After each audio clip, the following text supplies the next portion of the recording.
Hey, how's it going, everyone? Welcome to another episode of the Dividend Digest. Basically, this is going to be a quick, raw, and dirty video that's not going to be like my usual content. That's a little bit more clean and put together with a script.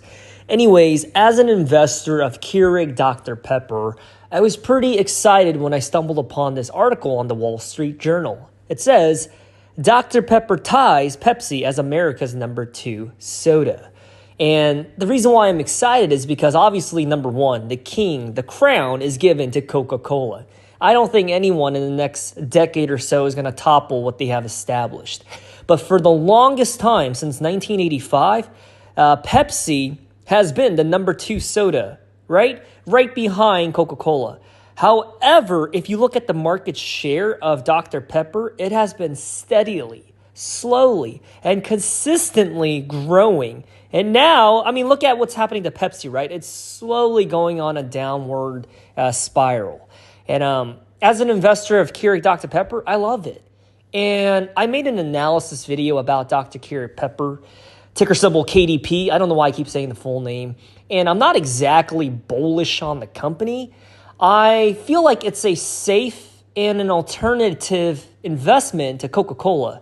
Because at the time, I was seriously contemplating between Coca-Cola versus KDP.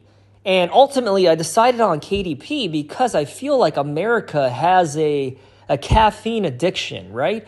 And coffee is just one of those things where people just seem to not be able to go without. Like they need to have a cup or two of coffee in the mornings to just start their day. And it's kind of funny because me, myself, I do not drink coffee at all. However, I see the merit and the market share that Keurig has in that space. Oh yeah, look at it right here. Pepsi has had #2 spots since 1985, but now Dr. Pepper has overthrown them. And let's see, is there anything else that was? Oh yeah. And the cool thing about Dr. Pepper is that their marketing campaign and message is really resonating with the younger audience, which means the next generation of people that are going to be high earners, once they have like 5 to 10 to 15 years under their belt in the workforce, the ones that are going to be spending the most money at the grocery store, yeah, they're the ones who are huge fans of Dr. Pepper. And it's because they're doing a really good job on social media. Case in point, let's go ahead and take a look at their Instagram account. Right here, they're calling out TikTok, and it's true. On TikTok, if you didn't know anything about soda and you were an alien and you were trying to learn about the human race, you would think that Dr. Pepper is the only soda out there because of how much content the Gen Zers are making about Dr. Pepper. They're in love with this stuff. They're infatuated. They're almost addicted. And I think one of those reasons is because Dr. Pepper is experimenting with a lot of flavors that are making the young kids really excited, like strawberry, banana, and they have a lot of zero sugar offerings. And everyone knows now, right? Like, it wasn't the fats that are the enemies or the proteins. Rather, now we know that it's the sugars that have been the enemies all along. And now we're also learning that artificial sweeteners and sugar alcohol, such as aspartame, is bad, and sucralose. But anyways, that's for another video. Let's go ahead and look at their Instagram account. So this is their Instagram account. It has 760,000 followers.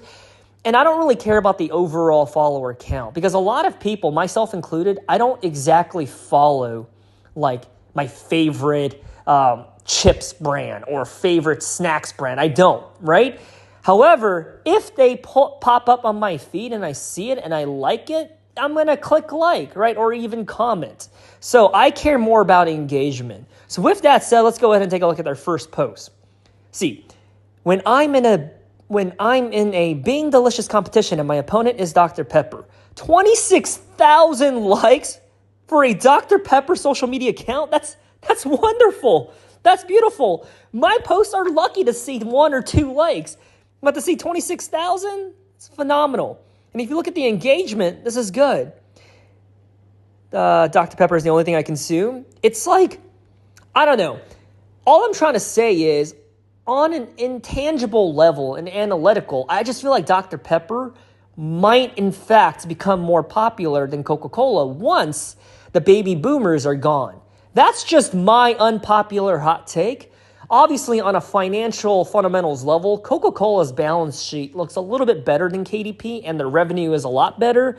However, Dr. Pepper has been making strategic acquisitions and partnerships to increase their coffee and soda footprint. This one was not too good. 3,000 likes, 80,000 likes. You see what I'm saying? They're using the language that makes Gen Z laugh. Like simp is apparently like a guy that has like a beer gut, has never talked to a female before, and is just, I guess they say like they're simping hard for her, or they bend over backwards for like a OnlyFans account girl that would never give him the time of the day, but she loves his donations. Kind of like a simp. And if you look at the comments, I'm sure they're loving this. This is weird as AF, but hey, 80,000 likes, right? So 15,000 likes. See, they're doing really good. And I bet if I go to the Coca-Cola social media account, it's not going to be like this. Like Dr. Pepper, their Instagram handle reminds me of Bark Box, which is a subscription dog toy business. And when you go to their account, the engagement is exactly the same. They're using memes and languages that resonate with the millennials and Gen Zers. And I think that's really smart. Because another company that is actually really struggling right now with their image and with their brand and their story is Cracker Barrel. Whoever's in charge of Cracker Barrel's social media team, I'm so sorry. If it's an intern, I'm even more sorry. But they got to go. Because Cracker Barrel is slipping up big time. They're literally just posting a picture of like mashed potatoes and a steak and saying, come and get it. That doesn't work. That does not resonate with the young kids. You know what I'm saying? Like if you really want your brand to be out there and for them to think about it throughout the day or throughout the week, you got to make the content in a way that speaks volumes to them. And that's either going to be through outrage or through humor. And I think personally, from a guy that really likes marketing and studied it extensively, I think humor is the more effective way to reach people. My opinion, right? Look at this, another meme. Sometimes a side chick ain't even a chick. It's an ice cold Dr. Pepper. And here's the thing. The last time that I had a Dr. Pepper was probably at a middle school birthday party. I have not had a Dr. Pepper in over 22 years or so. And I still invest in the company because when I think about the future of soda's not going anywhere. Okay? Soda really isn't. We all know how unhealthy it is, and yet people are still drinking it. I mean, what we're going to do is probably change the ingredients to make it a little better in the future, but soda is here to stay. And when I think about who's doing the better marketing campaigns, it's Dr. Pepper. And obviously this video is not going to be, as thorough and in-depth as my other analysis videos, but if you want me to dig through the papers, the data, and the finances, I can do it again. I can make an update video to see how I truly feel about Dr. Pepper. But as of right now, I am a shareholder, and I don't plan on selling my shares. I think Dr. Pepper is doing good. Anyways, this is positive news, and this has been another episode of the Dividend Digest, and this rotating category is stock news that I thought was relevant or would be interesting to you or to me. Anyways, I will talk to you next time.